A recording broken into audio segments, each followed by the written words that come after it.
We waste 6.6 million tonnes of food from our homes every year. 4.5 million tonnes of that is good food that could have been eaten. So it's not eggshells, it's not tea bags, it's not peel, it's not bones. And of course, I'm not going to ask anybody to start crunching on those. That amount is enormous and would fill 8 Wembley stadiums. All too often, we're too quick to ditch a wrinkly plum or reject a misshapen something simply because it's not aesthetically pleasing. We don't think about the environmental impact of what we are doing. But the clock is ticking, and we can no longer say that we've got too much on our plate to tackle the ever-growing global food mound. According to a new UN report, we are wasting almost 1 billion tons of food globally each year. That equates to 23 million fully loaded 40-ton trucks, which if placed bumper to bumper would be enough to circle the Earth 7 times. That amounts to a staggering 74 kilograms per person every year on average. Gobsmacked? I sure was when I learned that. My name is Natalie Carney, and I'm joining you from Munich. In this third Trash or Treasure podcast, I'll be asking why so much edible food misses our mouths and ends up in the bin, and meeting some of the people who are trying to do something about it through innovative plans and projects. I was quite shocked by the amount of food waste that it revealed globally, and also the fact that I think food waste previously had been seen as a problem for developed countries, and it was a rich problem, and actually the report found it everywhere they looked. Helen White is a special advisor on household food waste for WRAP, the Waste and Resources Action Programme in the UK. The charity partnered with the United Nations Environment Programme to write what's called the Food Index Report this year, 2021, and which gives us a snapshot of just how big a problem food waste is. WRAP works with food retailers, manufacturers, and brands, as well as the general public, to try and reduce food waste. So, Helen, which foods are people most guilty of chucking out? The most wasted food item in the UK is the humble potato. We waste 710,000 tonnes of them a year. It's the equivalent of 4.4 million whole potatoes every single day going into the bin. The number 2 most wasted item is the standard loaf. So the sliced loaf that most of us consume, 20 million slices a day. When you start to put those numbers to it, I think you can really get a sense of the scale of the problem. 0.9 million whole bananas, 720,000 whole oranges, 3.1 million glasses worth of milk, and 2.2 million slices worth of ham a day. And it's a similar situation in many other European countries. It just doesn't make sense environmentally, ethically, or economically.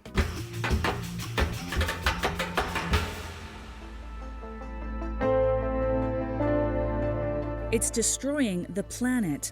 In fact, if food waste were a country, it would have the 3rd highest CO2 emissions after only the US and China. As dramatic as it might sound, food waste accounts for about 10% of the greenhouse emissions, which are driving the climate emergency. And yet, most consumers don't seem to be making the link. Helen White again. There's a huge number of us that are concerned about climate change. So over 80% of us have concerns around it, but only 30% of us are actually making the connection that food waste feeds climate change. Too often, we throw unwanted food in the bin and forget about its carbon footprint and the labor, production, and transport costs of getting food from the farm to the fork. WRAP organized the first ever Food Waste Action Week back in March of this year to try to wake the nation up to the environmental consequences of wasting food. What we wanted to get across was that food waste has greenhouse gas emissions associated with it, but every stage of the journey of your food coming to your plate has those greenhouse gas emissions associated with it. And if you end up wasting that food, you end up wasting all that resource that has gone into producing it as well. So it isn't just a slice of bread, it isn't just a mouldy tangerine, it's actually everything that's gone into that food as well that's going to waste at the same time. And that is how it connects to climate change and the whole impact of food production. And not only climate change, from an ethical perspective too. Who remembers as a child being told to eat up all the food on their plate because children somewhere were starving?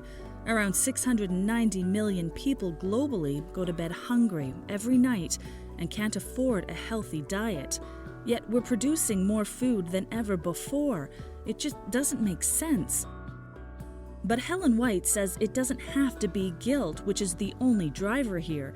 By reducing the amount of food we buy and using what we have more efficiently, we can save money. Not binning food can save an average family with children over £700 a year. So that's more than 60 quid a month. It makes a really big difference to your purse, and it also makes a really big difference to the planet.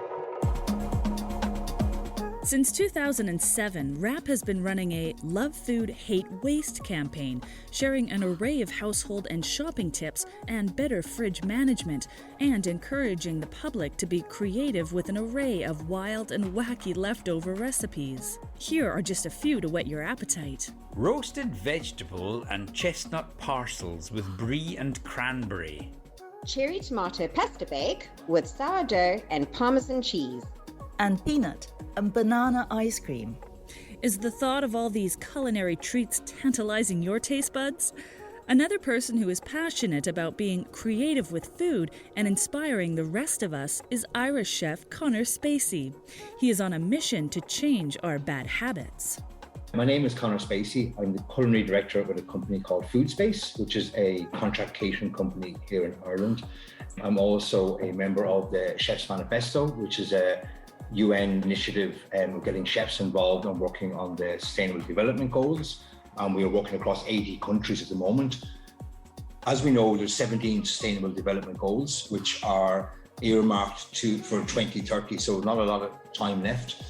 And about 4 years ago, a guy called Paul Newnham got together to bring chefs' voices to the table. And basically, because chefs kind of sit in the middle of the food chain, you know, where we buy food and how we cook it, and also how we can influence our customers, it made sense that chefs got involved.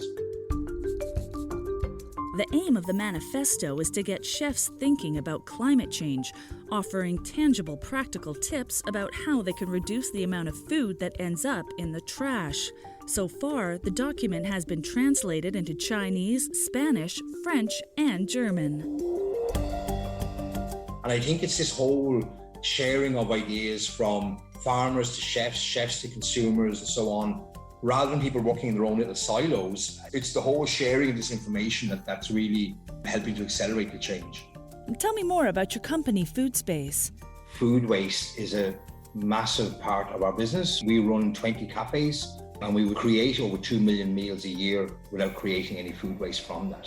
So it's a big part of Food Space's ethos. One of his biggest successes is his zero-waste high street cafe, Ink, in Dublin, where their menu is based around seasonality. Our menus change daily, weekly, and all the time. So basically, we work direct with our farmers. So it's literally ringing our farmers and seeing what they have ready or what they're about to harvest, or sometimes something that's late, they can't harvest due to weather or whatever. And rather than taking just the product, the prime product, we look at everything. So we'll say, right, what waste is coming from, say, growing long stem broccoli? What waste have you got in the field? And in a lot of cases, they have a little floret that they break off in the broccoli plant. So we'll make sure that doesn't go to waste as well. And about 30% of all our food is fermented on the premises. And that's partly to do with our food waste solutions. At Ink, Conor and his team take all kinds of waste very seriously. They are plastic-free and upcycle everything. They even clip their daily menu onto a cardboard box, which has been used in a delivery that day. Connor says it might not look pretty, but it gets an important environmental message across. Another chef who is keen to promote the sustainability message is Slovakian-born Wojtek Vech.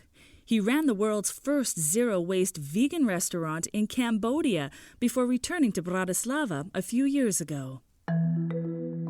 I knew I wanted to be zero waste. I wasn't sure about the vegan part, but it just made it happen itself since there wasn't good availability of organic and high-quality local meat products in Cambodia. I've decided to go vegan by using the best what was on my hand and what was growing locally in Cambodia. So it just basically happened to be a vegan restaurant, while it always meant to be a zero waste. I was serving 10-course tasting menus for dinner, and the restaurant was vegan also in other parts, so there was no animal products even in the dining room or in the materials, with as little waste as possible. Give us an example of what diners in Cambodia could expect from the Taste Your Menu, Wojtek. For example, a miso marinated pumpkin that was slow roasted in a roasted garlic oil and zero waste homemade ferments. Or for dessert, for example, I had cold watermelon soup, which I utilized every part of a watermelon in like 7 different ways without having any waste. What did your customers say about your food, Wojtek? The most common feedback I had, it was simply that they didn't notice that it was actually zero waste. And I had lots of meat lovers coming into the restaurant saying that if every vegan food would be like that, they'd have no problem to go vegan. 2 chefs playing their part to address our food waste crisis. So have you ever thought of going one step further and adopting a zero-waste lifestyle?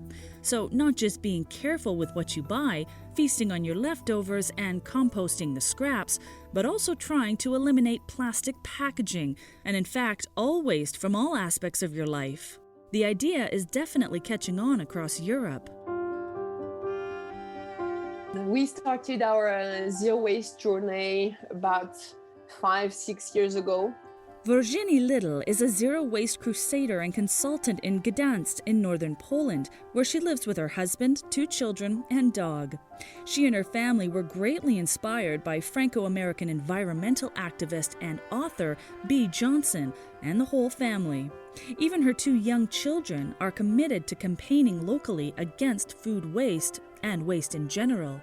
They are part of a burgeoning global zero-waste movement. I have to say that we were always reasonable consumers, but we were consumers. So we started with the method of Bea Johnson, who is the guru of zero waste movement in the world.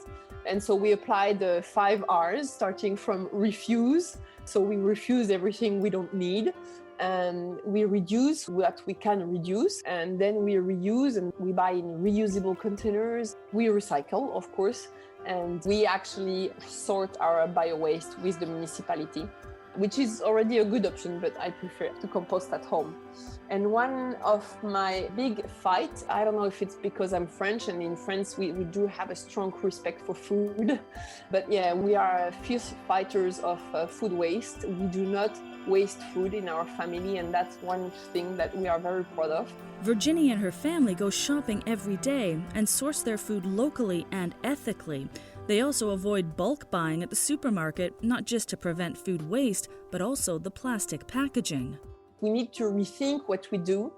So big shopping is actually a source of waste for fresh food. So what we do in our family, we do every day our shopping.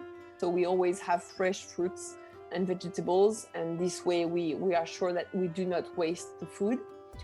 We also, monitor what we have. So when we see that something is getting bad, we immediately consume it. Of course, it's not only consumers who need to play a role in reducing food waste, it's supermarkets too. Let's travel across the Baltic Sea from Poland to Denmark now and meet environmentalist Matt Homewood. He's what's known as a dumpster diver, or an urban harvester, someone who lives off the food he finds in the large supermarket waste bins outside stores. He takes photos of what he finds and posts them on his Instagram page. Hello, my name's Matt Homewood. I'm a dumpster diver based in the city of Copenhagen.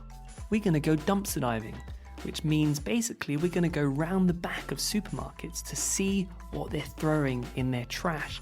Often, we might find a treasure trove of resources, from cucumbers from Spain to Chilean lemons to pork that's been raised in Denmark but fed on Brazilian soybeans. Foods are travelling all across our world today, and with that means huge amounts of waste. And that's why I dumpster dive religiously here in Denmark. The interesting thing with Copenhagen is that everyone travels by bicycle, and that means that there are a lot of small-sized supermarkets all across town. And because each supermarket wastes a certain proportion of their food in store, that means huge amounts of food waste for people like me. So we're going to go by bicycle. So yeah, come with me. Let's go dumpster dive. I've upgraded this bicycle to make it the perfect dumpster diving vehicle, with a front basket and a back basket and sturdy handlebars to make sure that I can bring back as much food as I possibly can whenever I go out dumpster diving. So I've arrived at my first local supermarket dumpster. It's always a little nerve-wracking and exciting, I suppose, too, because you never really know what you're going to find. But let's go see what we've got. So not too much in the first dumpster. Let's have a look in the one next door. Oh wow, we've got some mushrooms from Poland. We've got a mango that has travelled from Peru on the other side of the planet in the southern hemisphere. We have got some grapes that have come from South Africa. We've got some lemons that have come from Spain. Yeah, the Chilean lemons come more in the autumn time. And yeah, we got some more mangoes. So 3 mangoes from Peru. We've got an aubergine. We've got some, oh wow, some beautiful tomatoes that have come from Italy. All wrapped in plastic, of course. So quite the collection of goods, really. So I'm currently cycling to the next supermarket dumpster, about 1 kilometre down the road. It's 4 p.m. and it's rush hour in Denmark.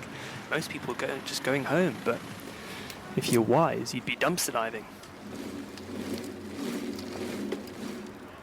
People are often curious and ask, do the dumpsters stink, Matt? Well, actually they don't. Think about it, Denmark, for 5 months of the year, temperatures rarely get above 5 degrees Celsius, even during the day. So it's like a giant outside fridge for almost half the year. So that means that stores are throwing out produce, and basically it's like putting them out in the fridge. So no, it doesn't stink at all. Hence the perfect produce every single day. In the winter, that is. So I've arrived at my third supermarket dumpster, and it's the last one for today. Let's have a look. Oh wow, it's always the last one that's the jackpot.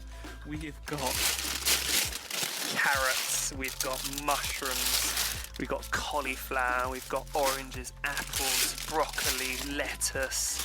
Got so much cauliflower. Yes! Love it when I get cheese. So I've counted the total number of mozzarellas from this final dumpster, and we're talking 40 mozzarellas. And there isn't a single discount sticker to be seen. And that's important because in Denmark, supermarkets discount with these stickers. Not a single one to be seen. And that's the thing. Only economics and price fluctuations will solve this supermarket food waste scandal. As a private individual, Matt isn't able to give the food waste to charities and other organizations, but he does share his hoards from the skips with friends and family. And Matt is not alone. He is part of a growing dumpster diver network in Europe, Australia, and North America, who are all trying to highlight the scale of supermarket food waste. There are also thousands of charitable initiatives around the world championing the elimination of the food waste cause. One of them is the Real Junk Food Project, the UK's largest environmental charity, redistributing surplus food from right across the food industry. We're here to stop food waste and not here to feed people. what we do is we feed everybody. Our slogan is feed bellies, not bins. If you've got a belly, you're in. That's it, including tortoises. If you've got a belly, you're in. Adam Smith is the charity's founder and CEO. Although one of the charity's mottos is to spread kindness, Adam is keen to stress that they are not a food bank, but rather interceptors of food waste. The charity has to be very careful to adhere to the Food Safety Act and ensure that it operates within the law when it comes to use by and best before guidelines. The Real Junk Food Project takes surplus food. So surplus food is food that's destined for waste. So that could be food that is past best before, accidental damage, or surplus basically to requirements. And we take that food and then we process it, and then we redistribute this food through lots of different channels. So primarily we do pay as you feel, which is where you can come and do your shopping, or you can come and eat food with us, and that's in our cafes and our social supermarkets, and you can pay whatever you want. So that means you can give money, time, or skills, or you can just walk out the door if you want. You don't have to give anything. I asked Adam whether people exploit the pay-as-you-feel model. Pay as you feel is about value. It's about valuing food and valuing people. And there is no right or wrong way of people paying. And a lot of people ask me the questions like, do people take advantage? Do people not pay? Well, yeah, they do take advantage and people don't pay.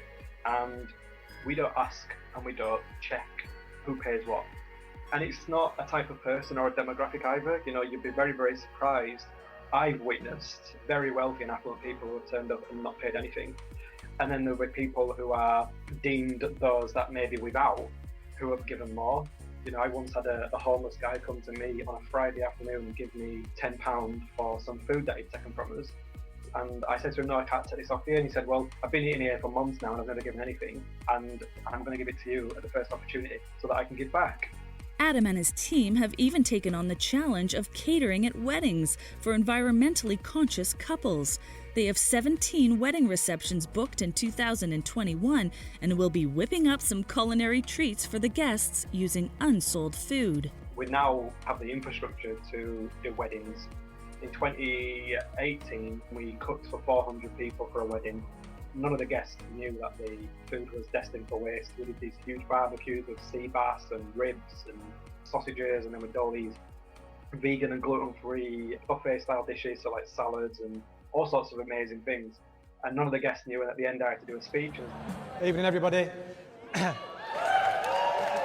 Everything you've just eaten was going in the bin. Everything. Got a standing ovation, which was incredible, and it allowed us then to go out and show others that there are really conscious and environmental and impactful ways that we can choose to have these very large-scale events that previously and notoriously involved lots and lots of waste. It's not just people, but technology and a growing number of new apps, which are helping in the battle against food waste. Some of the most well-known ones are Olio, Karma, Hubbub, and Too Good To Go. Hello everybody, I am Jamie Crummy, one of the co-founders of Too Good To Go, which is a social impact company that fights food waste. So we have a mobile app which allows individuals to rescue food from businesses that would otherwise throw food away. So we're operating in 15 markets globally, that's in the US and Europe, and we've rescued over 65 million meals from going to waste in just 5 years. The app allows eco-conscious consumers to pay a heavily discounted price for food and meals. So for those not familiar with it, how does it work, Jamie? So you log on to Too Good To Go, you'll see a list of participating food businesses. You purchase what we refer to as a magic bag and then collect it from that food business. So it really is a simple way of fighting food waste. You're probably wondering what a magic bag is. Well, the very nature of food waste is unpredictable, so it's literally just whatever's left over. So if you're rescuing a magic bag from a sushi restaurant, you might not know what sushi you're going to be going home with, but you can be pretty darn sure you're going home with some type of Japanese food, and this is what it's all about. What differentiates Too Good To Go from other apps in the marketplace is food businesses don't have to itemize every single piece of food. It's literally just whatever is left over, which saves the business time. But it also means there's a surprise element for the consumer, which adds a bit of fun to the whole experience. People have often referred to myself as a bit like a Forrest Gump movie. You know, life is like a box of chocolates. You never know what's going to be inside your magic bag. So it really is this fun way and this engaging way on fighting a really important environmental issue, which is food waste.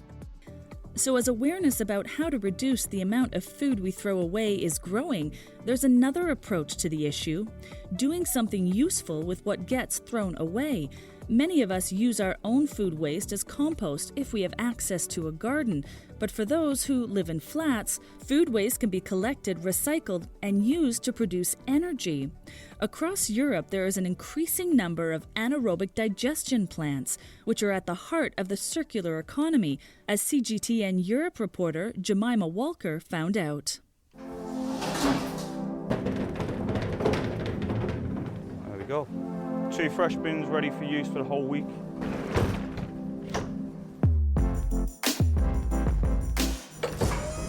I'm Ryan and I'm a driver for Digestion, and I pick and collect the bins and drop off new ones to each location.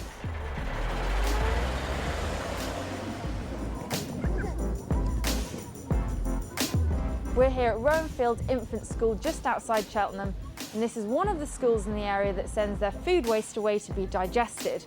We've just seen the truck arrive, pick up the bins and drive off.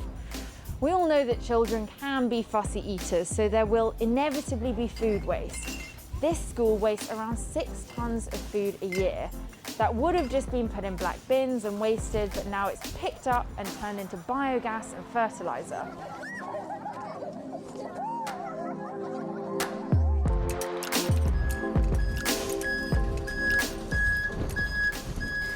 So we're standing outside the Digestion food waste recycling plant, and as you can probably hear, it has just started raining, so we've taken cover under a tin roof.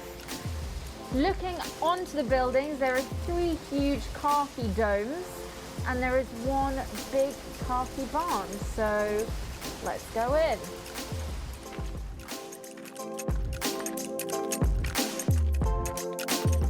So at Digestion, they receive food waste from schools like Rowanfield Infant School, which is about 20 minutes away, but also from local authorities, industrial food manufacturers, pubs, restaurants, bakeries, wholesalers, and even abattoirs. Luke Crisford is the company's sales manager.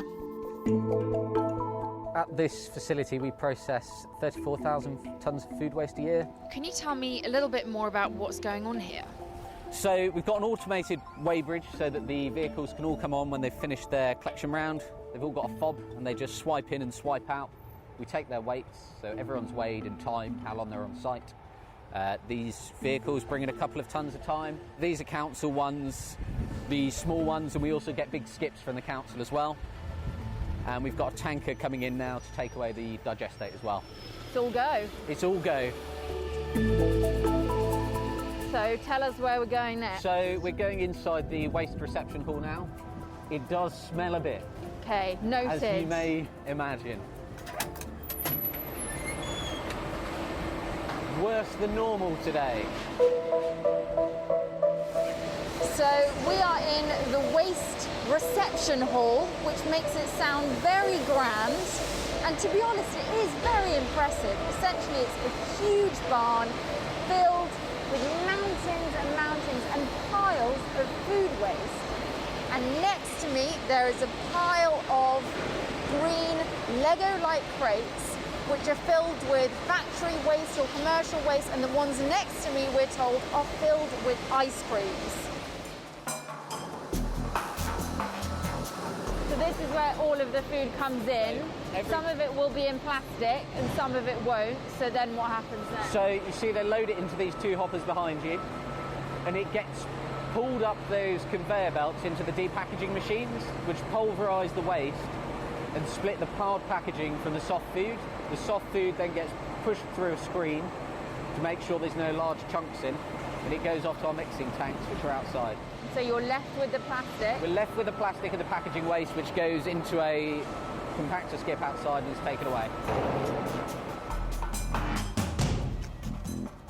So what's inside these tanks? So these are both filled with food waste, what we would call, I suppose, raw food waste. It hasn't been pasteurised yet. So There's not much microbial activity, it's not breaking down. Right. We don't collect any gas off the top. It's just sat there.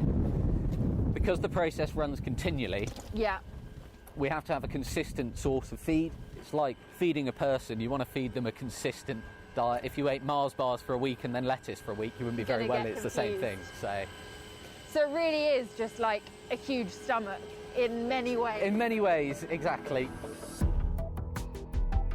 So after the food waste has been mixed in the mixing tank, what happens next, Luke? Yeah, the waste is pasteurised for an hour at 70 degrees to make sure any pathogens are killed. And from there it's pumped into one of our digesters where the waste sits for 55 days. And off the top of that we take the gas. Most of the gas is then converted into biomethane, which is injected into the gas grid for use in local houses. And a small amount of the waste is used in our engine to power the site and heat the sludge. Hi, my name's Adam Hopley. I'm a contract manager for Digestate Spreading. So what I do is I arrange the digestate to be moved out of the plant here onto farmers' fields in a correct and accurate manner. And what are the benefits of this kind of fertiliser compared to your run-of-the-mill fertiliser? We're good in terms of we've got good nutrients and we've got good trace elements. It's known as rocket fuel in the industry. Yeah, so the available nitrogen makes crops grow initially very well. It's got 5 kilograms of total nitrogen, 3 of that is available. So it not only helps crops grow initially, but helps them grow a lot longer throughout the year. So what are the environmental benefits of using this kind of fertiliser? Carbon offset versus artificial, really. We're not having to make an artificial fertiliser out of a chemical process. We're getting a byproduct which is amazing at its job in the first place. And what are some of the drawbacks, for example, with using this kind of fertiliser? Why isn't every farmer in the UK using it? Availability. If I had twice as much, I could get rid of twice as much as I can. I'm asked every day. I get new customers every day that want digestate. So our visit is nearly over and we are in the grid entry room, which is essentially a whole network of pipes and levers and pumps. There's pipes going all over the room which look a little bit like yellow spaghetti and lots of different colour levers and pumps everywhere. This is a really, really important part of the plant because it checks the gas before it's then injected into the national grid, and it's checking that it's pure methane. The gas that's produced from the food waste at this plant makes 30 million kilowatt hours of gas and generates enough power to power 2,500 local homes every year, which is amazing. So Luke, a final word from you. How are food waste plants like yours helping the environment? By sending food waste to anaerobic digestion, you're preventing it going into a landfill site. When food goes into landfill, you're generating methane, and that methane is a greenhouse gas, 21 times more potent than carbon dioxide. So by putting it into anaerobic digestion, you're stopping that global warming by capturing that energy and using it for something useful rather than just letting it go up in the air. So anaerobic digestion may be a solution to the food waste problem in some places around Europe, which can afford to build them. They are, however, very expensive to run, and in the UK at least, rely on government subsidies. Dumpster diver Matt Homewood thinks they may also be helping supermarkets and consumers off the hook. So now supermarkets are kind of making their bioenergy from food waste. But the issue is that when the average person hears the words food waste, they think, oh, it's a few rotten apples, when in fact this food is perfect, which is why I go to such great lengths to show that food being perfect through my photography. Now, don't forget, this season of podcasts is called Trash or Treasure, so here comes the treasure. We've all heard of fast fashion, but what about the antidote to it? Guilt-free clothes shopping made from the byproducts of food production. As far-fetched as it may sound, heading off to the office wearing a vegan leather jacket made from pineapple leaf fiber or a dress crafted from a fabric sourced from banana skins might be just around the corner. An increasing number of companies are recognizing the circular economy's potential, both on the environmental and economic front. Toronto-based company Alt Text is a startup producing an alternative to polyester. Fruit, vegetables, and wheat deemed unsafe for human or animal consumption can be processed to make fabric. Alt Text has been able to work very closely with the food and drink industry to collect and use waste. Mira Arshad is its CEO and co-founder. I've had a family background in this space, and so I've always been really cognizant of the clothes we wear, what materials they're made of, and where those materials end up. So about 2 years ago, I decided to leave my corporate background in sales and marketing and try to disrupt this industry in some way or another. And we just started experimenting around fabrics, what goes into fabrics, and learning more about them, and looking at how we can use the existing resources that are already in the world to create fabrics in a more circular way. We truly believe we're creating something that is the most sustainable fabric, and the reason behind that is because we're using a resource, food waste, which is so polluting, right? When it goes to landfills, it releases more methane than, really any other type of waste that's going to landfills. The volume of it is just so sheer in magnitude. And so we're really tapping into a resource where we're almost hitting two birds with one stone, and we're diverting waste while also creating a fabric that's biodegradable and can go back to the earth. And the innovation isn't just limited to sustainable fashion. Have you ever thought about applying food waste to your face? Maybe not. Well, Spanish designer Julia Roca Vera hopes that one day this actually might be a reality. She has produced a range of cosmetics from unwanted foodstuff and uses the ugly fruit that consumers have rejected. Julia produces soap, moisturizer, and potpourri. Her company is aptly named Yig, which means ugly in Catalan. All Julia's products are also sold in reusable ceramic containers to make them more sustainable. So, are we likely to achieve the UN Sustainable Development Goal of halving food waste by 2030, bearing in mind our global population is expected to reach 9 billion by then? Well, it is certainly going to take a seismic shift in consumer behavior and attitudes. We're going to need to change our shopping habits, rethink our relationship with food, and try to ensure that as little as possible is incinerated or ends up in landfill. Despite government intervention around the world, consumer campaigns, and numerous innovative solutions to combat our global food mountain, Adam Smith from the Real Junk Food Project in the UK is very skeptical. No chance. Not a chance at all. The problem's getting much worse. These things are just kind of pie-in-the-sky ideas that people are pulling out so that they can make some beautiful glossy graphs and pictures out of it that people can show each other at these meetings and conferences, but who's actually doing anything about it? Again, it goes back to, are we looking at the root cause of the problem, or do we just plaster over cracks? Why are we not trying to do something about it now? Chef Connor Spacey and Wojtek Weg are more sanguine. My glass is always half full. I do think it is achievable, but I think we need to accelerate the change right across the globe to reach these goals. Well, I hope the world is going to be in so much better place, because I don't think we are doing the best that we can right now with what we have. And that is what we need to really focus on. Join us next time for our 4th Trash or Treasure podcast, when we will be fighting our way up to the summit of the man-made, ever-growing mountain of multicolored clothing waste, and we'll be finding out just where that old t-shirt of yours has ended up.